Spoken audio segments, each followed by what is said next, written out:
Assalamualaikum warahmatullahi wabarakatuh.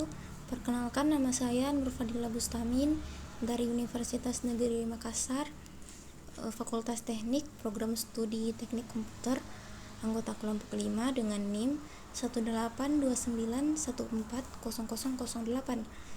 Di sini saya akan membawakan materi pertama tentang domain name system atau biasa disingkat dengan DNS. Yang pertama yaitu pengertian umumnya.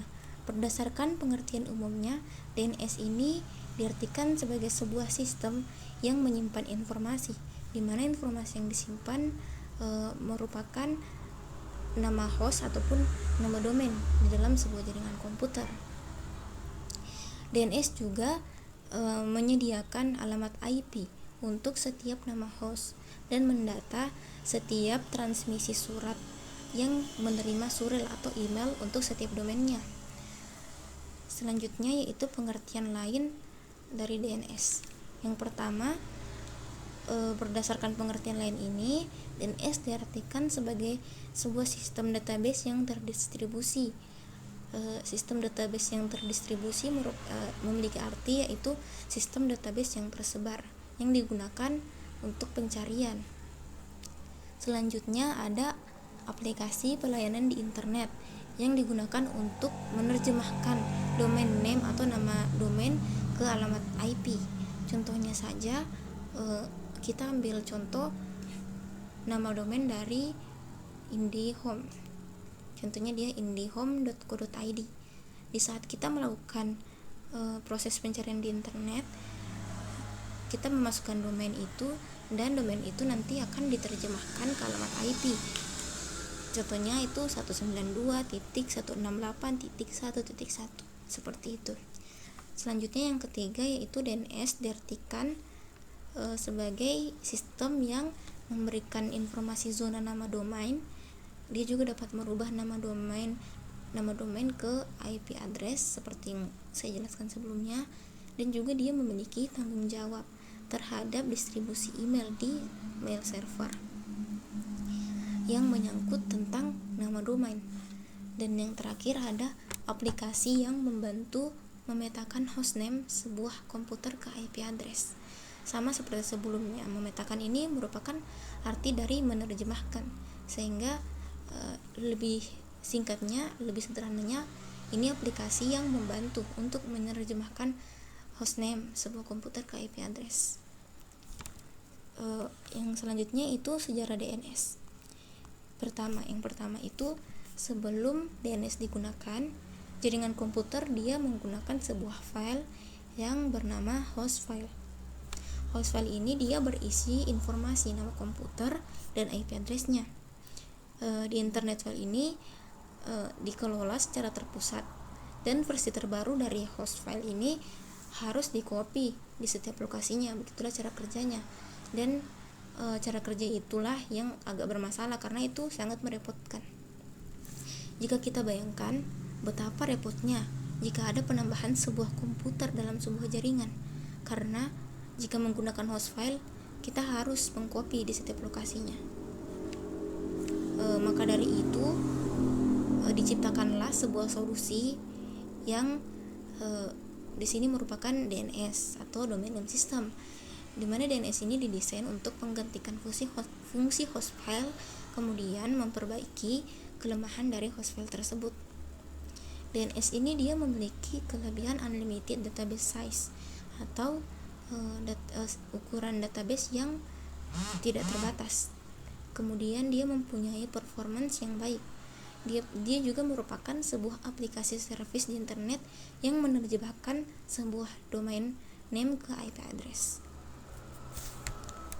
DNS ini kita gunakan setelah DNS ini tidak ada lagi perubahan karena DNS kita gunakan sampai saat ini. Selanjutnya yaitu tingkatan nama dari nama domain yang berdasarkan lembaga internet Exchange Number Authority. Di sini yang pertama ada .mil. .mil ini merupakan singkatan dari militer, dipakai untuk badan-badan militer. Kemudian yang kedua adalah .gov. Gov ini merupakan singkatan dari government yang dipakai untuk badan-badan pemerintahan. Dan yang ketiga ada .com. .com ini dipakai .gov itu merupakan yang nama domain yang digunakan untuk badan-badan pemerintahan. Selanjutnya .com ini merupakan singkatan dari company yang dipakai untuk perusahaan-perusahaan. Kemudian yang keempat ada .edu. Edu ini singkatan dari education dan dipakai untuk pendidikan atau perguruan tinggi di sini. Dan yang terakhir ada .org atau organization, untuk dipakai badan-badan yang tidak termasuk dari kategori yang saya sebutkan sebelumnya, yaitu .mil, .gov, .com, dan .edu. Berdasarkan nama-nama domain yang saya jelaskan ini, .com merupakan nama domain yang paling sering digunakan dan yang paling sering kita lihat di kehidupan kita sehari-hari. Selanjutnya tingkat berikutnya yaitu subdomain. Pada subdomain ini dia diterapkan untuk menjelaskan bahwa domain ini merupakan bagian dari domain yang lain. Contohnya saja perusahaan Betasoft. Perusahaan Betasoft mempunyai domain betasoft.com, sehingga untuk domain-domain berikutnya yang berasal dari betasoft.com akan terlihat domain betasoft.com-nya. Contohnya juga dalam kehidupan kita sehari-hari ada WordPress, ada Blogger, ada Google. Jika kita lihat di WordPress itu atau di Blogger, kalau di saat kita mencari sebuah informasi di internet dan kita mendapatkan informasi itu artikel misalnya di Blogger, maka di setiap uploadan orang itu yang menggunakan Blogger pasti di belakangnya ada .blog, seperti itu. Sekian penjelasan dari saya, mohon maaf jika ada yang salah. Materi selanjutnya akan dilanjutkan oleh anggota kelompok saya. Wassalamualaikum warahmatullahi wabarakatuh.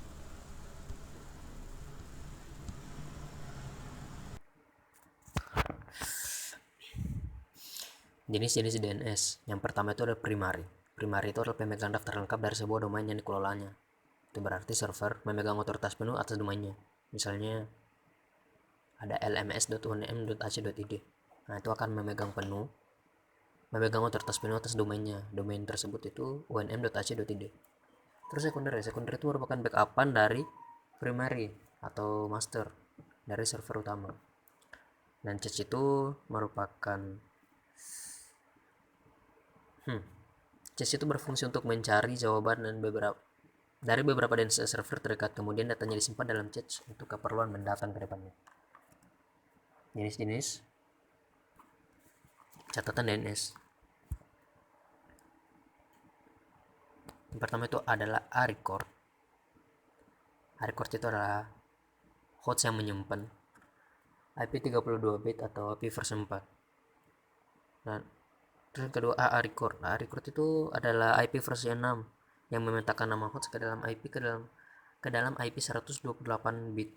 Biasa digunakan untuk IP versi 6. CNAME record adalah catatan nama kanonik yang membuat nama alias domain. MX record adalah catatan pertukaran surat yang memetakan nama domain ke dalam daftar mail exchange server pada suatu domain. PTE record adalah catatan petunjuk yang memetakan sebuah nama host ke nama kanonik untuk host tersebut. NS server, catatan nama server memetakan sebuah nama domain dalam satu daftar dari DNS untuk domain tersebut. SOA record atau catatan otoritas awal mengacu server DNS yang menyediakan otoritas informasi tentang sebuah domain internet. SRV record adalah catatan lokasi secara umum. Dan terakhir ada catatan TXT yang mengajukan administrator untuk memasukkan data acak ke dalam catatan DNS. Catatan ini digunakan di spesifikasi sender policy framework atau lebih kenal SPF record. Ini adalah cara kerja dari domain servernya, bisa dilihat sendiri. Dan ini merupakan penjelasan dari cara kerja tersebut. Yang pertama itu alamat host pada file host, pencarian alamat host pada file host, kemudian melakukan pencarian data cache yang sudah dibuat oleh resolver pencarian pada alamat server DNS pertama. Dan ketiga, mencari nama domain pada cache-nya. Jika nama domain tidak ditemukan, pencarian dilakukan dengan melihat file database. Jika sudah, kemudian disimpan dalam cache dan hasilnya diberikan. Ini dia.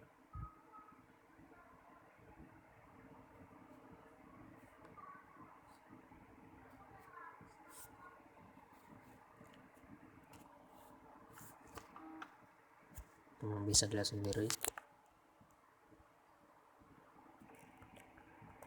Kita langsung pada materi fungsi DNS.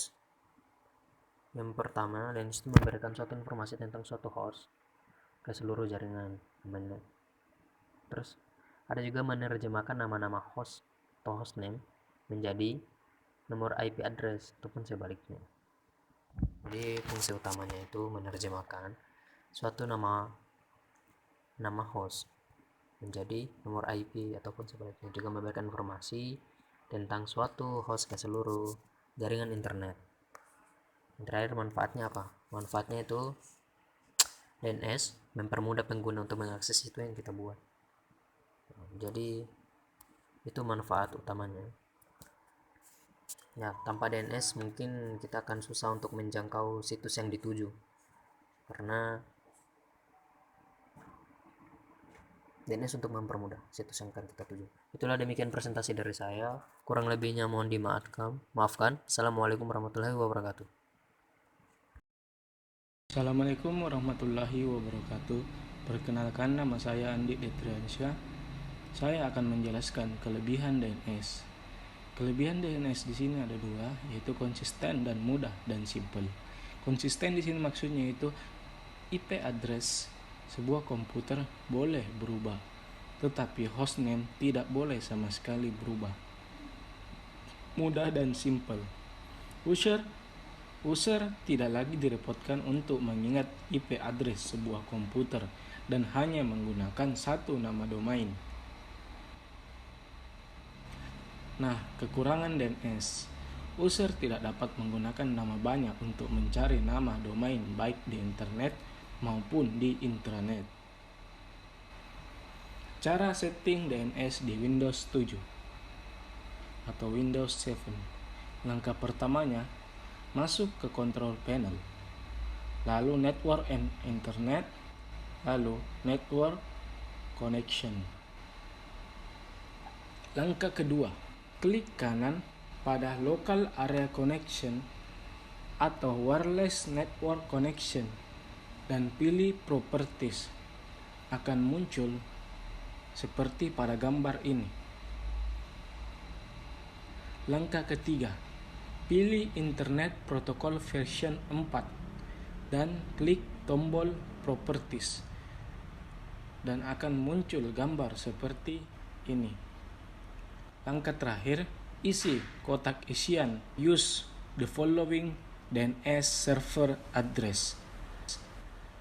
Kita bisa lihat pada gambar ini ada preferred DNS server, alternate DNS server.